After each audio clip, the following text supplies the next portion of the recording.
The member from Toronto Danforth. Well, Speaker, again to the acting premier, there's no way that a political message clarifies things for any ratepayer. The minister was also asked last week if this line about the borrowing scheme on people's bills would be there after the elections, when bills start to skyrocket again as a result of the Premier's wrong-headed hydro plan. He didn't answer that question either, so I'll try that one again in the House this morning. Will the Liberal government ensure that Hydro One will continue the practice of putting the Liberal hydro plan on people's bills after the election when bills start to skyrocket? Deputy Premier. Minister of Energy. Thank you, Mr. Speaker. As the member well knows, all costs right now relating to electricity are being held to the rate of inflation for the next 4 years, something that he voted against, Mr. Speaker. Again, voting against helping low-income individuals, voting against giving all families a 25% reduction.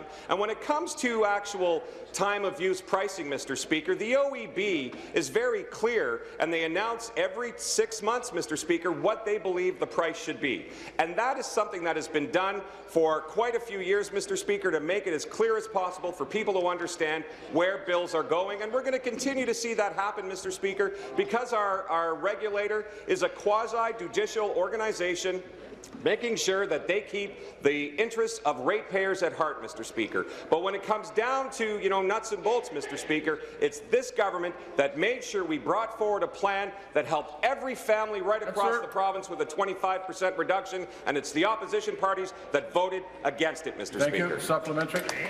Thank you, Speaker. Again to the acting premier. If this is about people having more information on how the amount on their bills is calculated, then the line item about the plan should be a full explanation of the borrowing scheme. It should include the fact that any relief that people are seeing is temporary and that bills will go back up again. People should know that their hydro bills will be more expensive in the future because of this plan. Will the Premier commit to including a full explanation of the effect of the hydro borrowing scheme on people's bills, including the $40 billion in new debt? Wow. Thank you. Minister.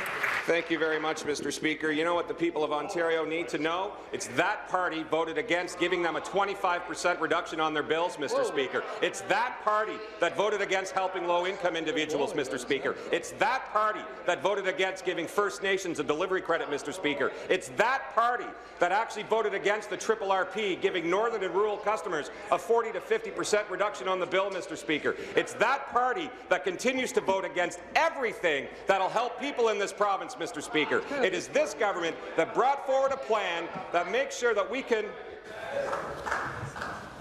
Somebody questioning my resolve?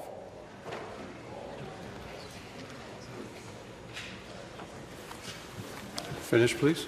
It's that party, Mr. Speaker, that continues to vote against ideas that actually help families right across this province, Mr. Speaker. It is this government and this Premier that will continue to act to make a difference in the lives of people of Ontario each and every day. We can rely on them to vote no to that too, Mr. Speaker. Final supplementary. To the acting premier, and you can be sure, Speaker, that adding $40 billion in debt to hydro bills will make a difference in people's lives. You can be sure of it. The Hydro One bill redesign was directed by this Liberal government. The Premier ensured that the Liberal campaign message was included on people's hydro bills, and she refuses to commit to including the full effect of the $40 billion hydro borrowing scheme on people's bills. Why are the Premier, her minister, and the Liberal government focused more on their re-election than on the tough task of making hydro more affordable for people in this province? Thank you. Minister. Thank you, Mr. Speaker. This government has been focused on reducing bills for customers right across the province for years, Mr. Speaker, and we never could rely on the opposition supporting that, Mr. Speaker, because they always voted against it. They voted against, as I said, the Ontario Electricity Support Program. That actually doubled, Mr. Speaker, help for seniors, help for low-income individuals, help for... For the member to cross.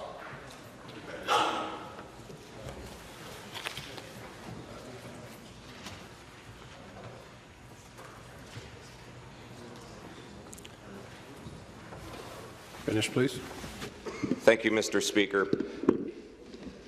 The fact is, Mr. Speaker, a 25% reduction was put in front of this House to make sure that we can help every single family in this province. And the opposition voted against that, Mr. Speaker. The fact is, Mr. Speaker, that we had a 40 to 50% reduction to help northern and rural customers. The opposition voted against that, Mr. Speaker. Now they come up with pie-in-the-sky plans that won't do a thing to help families in the